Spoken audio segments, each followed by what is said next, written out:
So for today's video mga idol, naatag diri karon sa Cebu Heritage Monument. So naani siya nahimutang diri sa Parian, Cebu City. So karon mga idol, puyogi ko ninyo og atong i-explore ko kung sa kanindot ang Cebu Monument Heritage sa Parian, Cebu City. So tara, let's go. So nalang tay gamay nga explanation about sa Cebu Heritage Monument mga idol, no? So ang Cebu Heritage Monument mga idol, anaa siya sa Parian, Cebu City.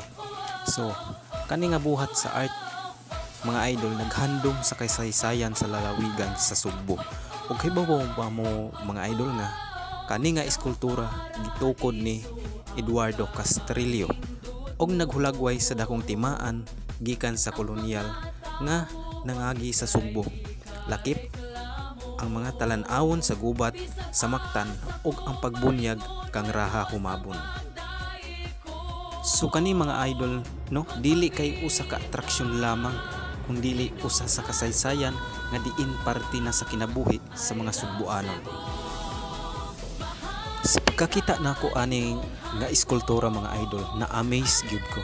Dili lang sa kanindot, kung dili na amaze ko sa history ani nga eskultura. Tuod man wa ko kasaksi sa mga panghitabo kaniadto, pero detalyado kaayo ug unsay angay pasabot ani nga eskultura ngadto sa mga katawhan.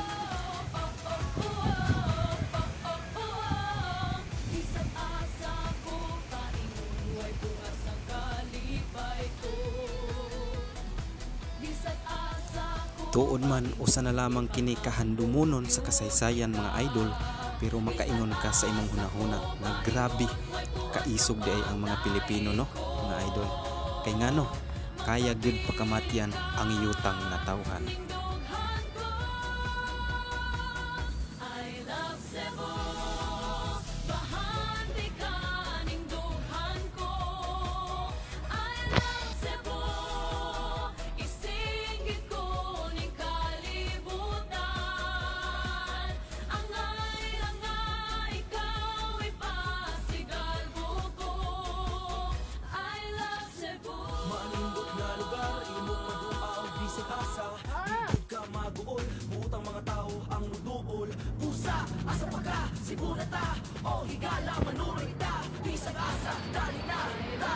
So diri rataman ang atong video mga idol, no? Daghang salamat sa inyong pagkuyog kanako.